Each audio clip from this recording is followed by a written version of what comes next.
طارق مغل بھائی، بہت سے لوگ ہیں جو ہماری ویڈیوز کو یعنی اس کے اندر ڈبنگ کر کے چھوٹی چھوٹی باتیں کاٹ کاٹ کے اور وہ عجیب و غریب جو ہے یعنی فتنہ پھیلانے کی کوشش کر رہے ہیں، لیکن ہماری جو تعلیم ہے آپ کے سامنے ہے، جو بھی ہم بیان کر رہے ہیں وہ آپ کے سامنے ہے۔ اس میں آپ دیکھ لیں کہ کیا غلط ہے اور کیا صحیح ہے۔ لوگوں کی تو کوشش ہوتی ہے جب بھی دیکھتے ہیں کہ کوئی مسلمانوں کو اکٹھا کرنے کی بات کر رہا ہے، انسانیت کی بات کر رہا ہے، کوئی تصوف کی بات کر رہا ہے، پیار محبت کی بات کر رہا ہے، اس سے ان کی دکانیں بند ہوتی ہیں تو وہ اس میں پھر لگ جاتے ہیں، کوئی نہ کوئی ایسی چیز، ایسا شوشہ چھوڑ دیتے ہیں تاکہ لوگوں کے اندر بدگمانی آ جائے اور وہ لوگ جدا ہو جائیں، چھوڑ دیں۔ اچھا، اگر آپ یہ سمجھتے ہیں کہ ہم نے سرکار معاف فرمائیں، ہم نے سرکار گوھر شاہی کو خدا بنا رکھا ہے تو یہ بات غلط ہے، یہ بہت بڑا جرم ہے اس طرح کی بات کہنا۔ ہم تو سرکار گوھر شاہی کی قسم اٹھا کے کہہ سکتے ہیں کہ ہم سرکار گوھر شاہی کو نہ خدا سمجھتے ہیں اور نہ اللہ سمجھتے ہیں۔ ہم سرکار گوھر شاہی کو اللہ نہیں سمجھتے، ہم سرکار گوھر شاہی کو سیدنا ریاض احمد گوھر شاہی سمجھتے ہیں۔ بہت بڑا بہتان ہے یہ کہ ہم سرکار گوھر شاہی کو اللہ سمجھیں۔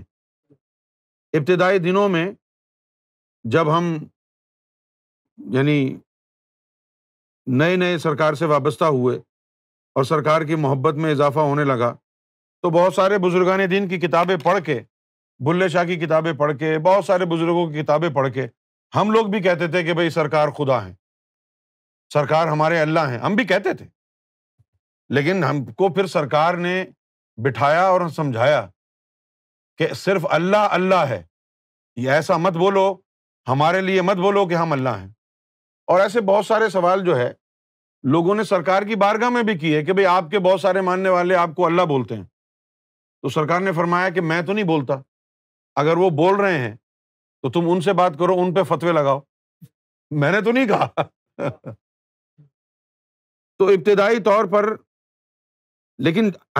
طور پر جب ہم بولتے تھے تو اس وقت بھی ایک تو ہوتا ہے مرشد کو اللہ بولنا محبت میں، اور وہ کیسے جائز ہے کہ اللہ رہتا ہی مرشد کے وجود میں ہے، اس لیے اگر مرشد کو اللہ سمجھ بھی لیا جائے تو روحانیت میں غلط نہیں ہے۔ اگر مرشد کو اللہ سمجھ بھی لیا جائے تو روحانیت میں غلط نہیں ہے۔ تو ایک تو ہے محبت میں اپنے مرشد کو رب سمجھنا، اور دوسرا ہے اعتقادی طور پر۔ دوسرا کیا ہے؟ اعتقادی طور پر، جیسا کہ بہت سارے شیعہ حضرات ہیں نصیری، وہ کہتے ہیں کہ علی اللہ ہے۔ اس کے اوپر میں نے بڑی تفصیل سے گفتگو کر رکھی ہے۔ وہ کہتے ہیں کہ علی اللہ ہے۔ اچھا، ہمارے نزدیک آج بھی جس وقت یہ میں گفتگو کر رہا ہوں، اس لمحے تک میرا ایمان ابھی بھی یہ ہے کہ اگر میں مولا علی کو اللہ کہہ دوں تو جائز ہے، اگر میں سلطان حق باہو کو اللہ کہہ دوں تو جائز ہے، میں سیدنا غوث اعظم رضی اللہ تعالی عنہ کو اللہ کہہ دوں تو جائز ہے۔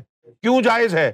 اذا تم الفقر فہو اللہ، جو فقر میں کامل ہو گیا فہو اللہ، تو پھر وہ اللہ ہی تو ہے، یہ تو حدیث میں ہے۔ اذا تم الفقر فہو اللہ، جو فقر میں کامل ہو گیا وہ اللہ ہی ہے۔ دیکھیے محمد رسول اللہ کے لیے اللہ نے قرآن مجید میں کیا کہا کہ یا رسول اللہ صلی اللہ علیہ وسلم، جو آپ کے ہاتھوں میں تھی مٹی جو آپ نے پھینکی، وہ ہاتھ آپ کا نہیں میرا ہاتھ تھا۔ گفتہ او گفتہ اللہ بود، گرچہ از حلقوم عبد اللہ بود، کہ اس کی گفتگو اللہ کی گفتگو ہے، یہ الگ بات ہے کہ اللہ کا کلام اللہ کے بندے کے حلق سے آ رہا ہے۔ بلے شاہ نے بھی یہ کہا، اے عشق بلے شاہ اوکھا اولہ، صورت ہے سنمدی عرش معلہ، یار بنا نہ کوئی اللہ ہے، پاویں رب نال جھگڑا پہ جاوے۔ صحیح ہے نا؟ تو تصوف میں مرشد کامل کو رب سمجھنا، اللہ سمجھنا، یہ ایک عام دستور ہے۔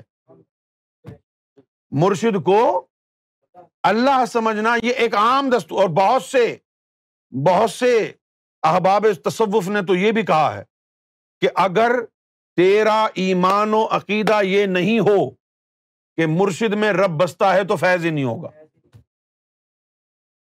سمجھے آپ؟ اور پھر سلطان اخباؤ نے اپنی کتب میں کہا ہے کہ اگر مجھے اللہ کہہ دیا تو بجا ہے، اور اللہ کا بندہ کہہ دیا تو روا ہے.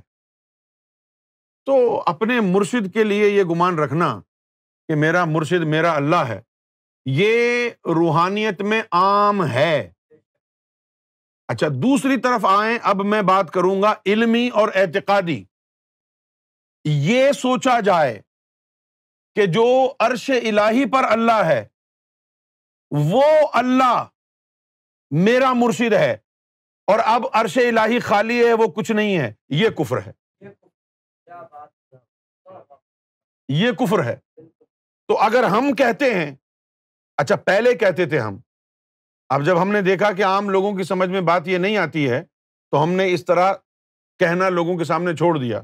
پہلے ہم کہتے تھے کہ گوہر شاہی ہمارا اللہ ہے، کہتے تھے، اور آج کہہ رہے ہیں کہ آج نہیں کہتے لیکن اس کو برا بھی نہیں سمجھتے. اس لیے یہ کہنا نہیں چھوڑا ہم نے کہ یہ غلط ہے، اس لیے کہنا یہ چھوڑ دیا ہے کہ لوگوں کی سمجھ میں نہیں آتی. اس لیے نہیں منع یعنی روکا کہ یہ غلط تھا، کفر تھا. کفر نہیں تھا، کفر نہیں تھا یہ. کیونکہ ان 10 پاروں سے اگر پوچھو، اس قرآن سے پوچھو کہ اللہ کدھر ہے، یہ قرآن کہتا ہے اللہ بہت ہی دور ہے، تیرے تصورات سے بھی دور ہے. وہ جو باطنی 10 پارے ہیں ان سے پوچھو اللہ کدھر ہے تو وہ کہتا ہے کہ ادھر ہی تمہاری دنیا میں خواجہ داتا کے روپ میں پھرتا ہے. کسی نے سمندری بابا سے پوچھا کہ اللہ کدھر ہے تو اس نے کہا کہ 23 سال مکے مدینے میں اللہ ہی تو تھا محمد کی صورت میں جو پھرتا رہا. تو ایک تو یہ صورت ہے کہ جس کے اندر روحانی جو اصطلاحات ہیں، روحانی لوازمات ہیں، جو روحانی مقامات ہیں، جب فقر میں کوئی کامل ہو جاتا ہے تو اللہ کے رسول نے فرمایا کہ فہو اللہ، پھر وہ اللہ ہی ہو جاتا ہے. ایک تو یہ ہے، یہ جائز ہے. اور ہمارا جو بولنا ہے سرکار گوہر شاہی کو کہ وہ اللہ ہیں، اس طریقے سے ہے جو طریقہ صوفیہ کا ہے، جو طریقہ نبی پاک صلی اللہ علیہ وسلم نے دیا ہے. اور دوسرا طریقہ جو کچھ اہل تشیع نوشیری حضرات کے لیے ہے، دوسرا طریقہ جو عیسائیوں میں مروج ہے کہ جو انہوں نے کہا کہ عیسیٰ ہمارا اللہ ہے، اس کو ہم کفر سمجھتے ہیں. جو شیعہ نصیری کہتے ہیں کہ علی اللہ ہے، اس کو ہم کفر سمجھتے ہیں.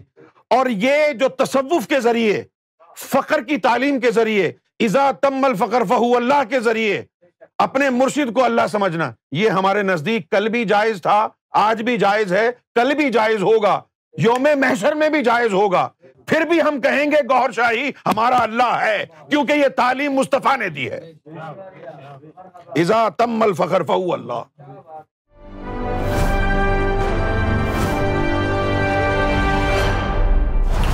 TV, bringing light, love, and peace in your life.